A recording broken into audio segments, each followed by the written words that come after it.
The guest is Dr. AAl-Hadid, and the topic is the great debate, President Barack Obama. And Dr. AAl-Hadid, I think you've given us some information relative to the whole situation of race as far as President Obama is concerned. Let's look at another very, very unusual, controversial area, and that is religion. What about the great debate and his religion? Well, you know, when you look at the life of President Obama, his father was Muslim from Kenya, the Luo ethnic group there in Kenya. And then his stepfather, you know, his mother was married twice, was Indonesian. He was also Muslim. So I think for the first, well, let's say the first 12 years of his life, he was exposed to the Islamic faith. Now, his mother, on the other hand, was not committed to any religion. She was basically an anthropologist. She saw that religion was expression of culture, and he was exposed to a wide range of religion: Buddhism, Hinduism, Shintoism, traditional African religion. So he grew up not really being totally committed to any religion. But as he started working as a community organizer and started working through his core values and beliefs, he realized that he needed to be grounded in a community. So as you know, he eventually ended up attending the church of Reverend Jeremiah Wright, Reverend Dr. Jeremiah Wright, Trinity United Church of Christ. And not only was he able to work out his spiritual journey, but to deal with his identity crisis, because Jeremiah Wright is what I might call a black Christian nationalist, same line of thinking as James Cone and some of the others along those lines. So as he went to his church, now he stayed with Jeremiah Wright for about 20 years.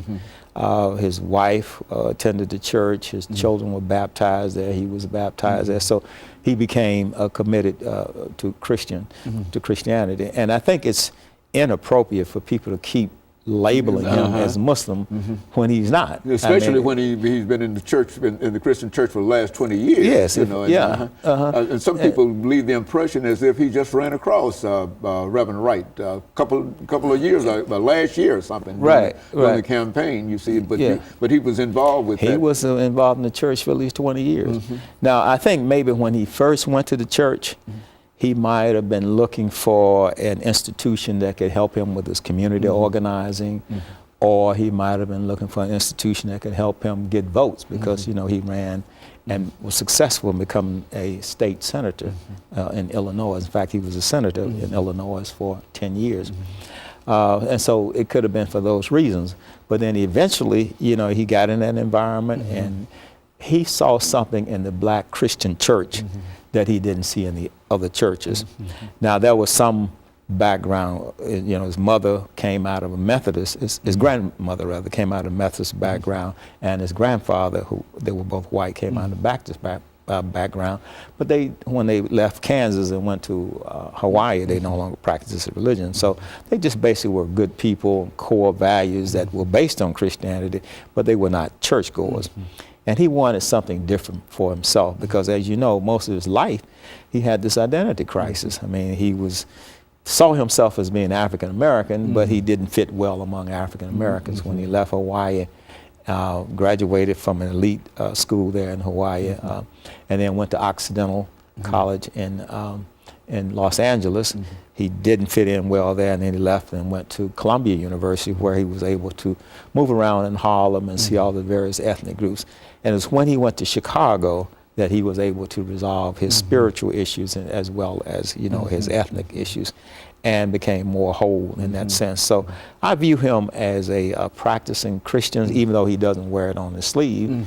His core values, his beliefs, and his morals are rooted in that.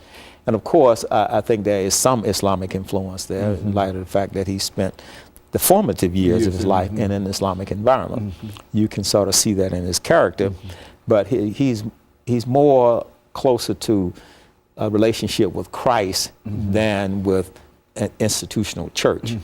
Christ, as he preached to his apostles, you know, when he was on the planet, you know, is that type of Christian. And so the great debate, you see him within the framework of being a Christian, right, as you've indicated, right, and primarily because of choice, in yes, a real sense. Yes. Yeah. And he wasn't. He said in his autobiography, and also The Audacity of Hope, which is more or less his philosophical treatise, he said in both those cases that he was not emotionally converted, that it was a choice that he made based on a rational decision. Now, as we come to the great debate with regards to religion and trying to put them in a context, in our community there are three religions that are pretty much dominant.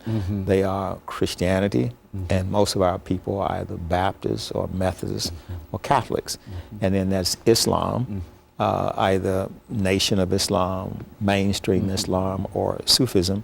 And then we also have some of our people who are practicing traditional African religion.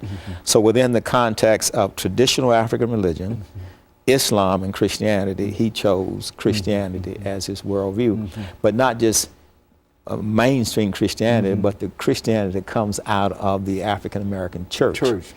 And when you look at that, you're talking about a Christianity that's based on the social gospel, or Christianity that strives to liberate people and improve the quality of self-help. Because when you take Christianity back to the days of slavery, you had abolitionists who were Christian, like Nat Turner and Frederick Douglass.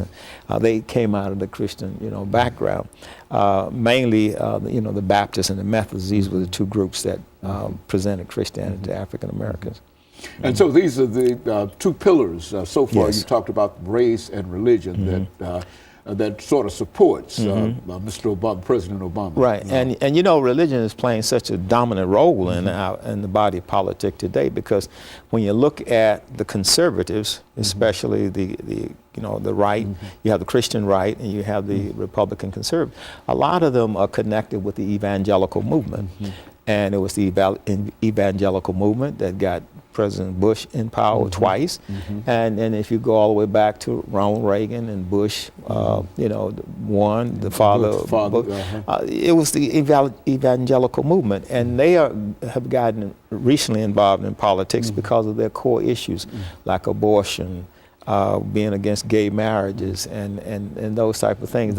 So their pet issues are being presented by these politicians, and they're concerned about who's going to be on the Supreme Court, and they want to know what that candidate's position is on abortion.